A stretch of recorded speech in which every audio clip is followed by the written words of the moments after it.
Everyone, নতুন একটা blog নিয়ে আবার চলে আসলাম। আশা করছি সবাই ভালো আছেন, আমিও ভালো আছি।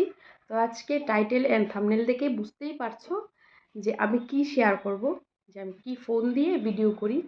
তো এটাই শেয়ার করব আজকে। তো চলো ব্লগটা কন্টিনিউ করি। তো আজকের ব্লগটা বেশি একটা বড় করব না, একদম ছোট্টর মধ্যে ব্লগটা শেষ করব। তো ভালো লাগলে অবশ্যই সাবস্ক্রাইব অ্যান্ড লাইক করে দেবেন, শেয়ার করে দেবেন, ভালোবাসবেন। ঠিক আছে, আজকে রান্না করি চলে এলাম। রান্না করছি মাশরুম আর একটু নিরামিষ ভেজিটেবল রান্না করবো, পাঁচমিশালি সবজি যেটাকে বলে। তো মাশরুম কে কে খেতে ভালোবাসেন বলবেন অবশ্যই। আর মাশরুমটাকে ধুয়ে রেখে দিয়েছি, জল ঝরতে হবে, কারণ মাশরুম রান্না করতে গেলে অনেকটাই জল বেরিয়ে যায়। আর এদিকে আমি আদা, রসুন, পেঁয়াজ আর টমেটো কেটে নিয়েছি। তো মিক্সিতে একটু রসুন আর টমেটো আর আদা লঙ্কা পেস্ট করে নেব। মাশরুম রান্না করার জন্য আলু, পেঁয়াজ, আদা, দারচিনি, এলাচি এগুলি তেজপাতা একসাথে ফোড়ন দিয়ে ভেজে নিচ্ছি। তারপরে এর উপর মশলা দিয়ে দেব, টমেটো আর রসুন, আদা, লঙ্কা, শুকনো লঙ্কা একসাথে পেস্ট করে নিয়েছি। জিরে ধনে গুঁড়ো অবশ্যই দিতে হবে, একটু মাংসর মতো ফ্লেভারটা আসবে, এই আর কি। আর ভয়েস দিয়ে কথা বলার কারণ হলো আমাদের বাড়িতে কনস্ট্রাকশনের কাজ চলছে, ভীষণ সাউন্ড। কথা বলে এমনি কথা বলে ভিডিও করা যাবে না। এদিকে রান্নাবান্না হয়ে গেছে, প্রায় পাঁচমিশালি সবজিটাও আমার রান্না হয়ে গেছে, এটা দেখানোর কিছু নেই। তো এবার আমি মাশরুমটা রান্না করছি, দিয়ে দিচ্ছি একটু হলুদ গুঁড়ো আর পরিমাণ মতো নুন আর কি। এদিকে আলুর সাথে সব কিছু মশলা ভেজে নিচ্ছি। এবার সল্ট দিয়ে দেব স্বাদ মতো। আর মাশরুম কে কে খেতে ভালোবাসেন বলবেন অবশ্যই। মাশরুম তো ভীষণ হেলদি একটা খাবার, প্রোটিন রিচ, যার মধ্যে কোনো ফ্যাট নেই। যাদের প্রোটিনের দরকার মাশরুম খেলে প্রোটিনের সোর্সটা কমপ্লিট হয়ে যায়, এই আর কি। খেতেও সুস্বাদু, যারা কখনো খাননি মাশরুম খেয়ে দেখবেন, খুব ভালো লাগবে। তো এটা চাষের মাশরুমই, বাজার থেকে নিয়ে এসেছিলাম, তো আজকে রান্না করছি। এবার পরিমাণ মতো হলুদ নুন দিয়ে মশলা টশলা ভেজে মাশরুমটাকে ঢেকে ঢেকে রান্না করে নেব। মাশরুম রান্না করতে গেলে বেশি একটা জলের দরকার পড়ে না, মাশরুম থেকে অনেকটা জল বেরিয়ে যায়, এই যে। তো এই আর কি।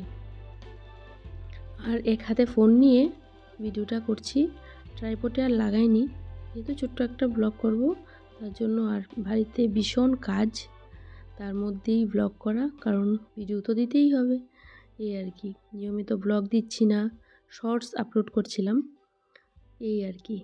এবার একটু অল্প একটু যখন মাশরুমটা ভাজা ভাজা হয়ে গেছে, তখন অল্প একটু জল দিয়ে, জলটা শুকিয়ে গেছে, তারপর নামিয়ে নিলাম। কমপ্লিট মাশরুম রান্না, আর ভীষণই খেতে টেস্টি হয় এই রান্নাটা। ওইদিকে আমি কচু কেটে রেখেছি, ওটা ভাজা করব। আর ডাল করেছি, নিরামিষ পাঁচমিশালি সবজি, মাশরুম। এই হলো আমাদের দুপুরের রান্নাবান্না, দুপুরের লাঞ্চ মেনু। আপনাদের ঘরে কি কি হয়েছে বলবেন অবশ্যই। তো এবার চলে যাই চান করতে। তো চান টান কমপ্লিট আমার, চলে আসলাম। আর ভয়েস দিয়ে কথা বলতে হবে, কারণ কাজ চলছে, প্রচণ্ড সাউন্ড। আর আজকাল আমার মুখে না ভীষণ পিম্পলস হচ্ছে, জানি না এত বড় বড় পিম্পলস আগে কখনো হয়নি। তো এরকম বড় বড় পিম্পলস হচ্ছে, তার জন্য অনেক কিছু করছি, জানি না কমবে কি না। কমে একটা, আবার বেরোয় দুটো। তো চলে আসি ফোনের বিষয়ে, যেটা নিয়েই মেন ভিডিওটা।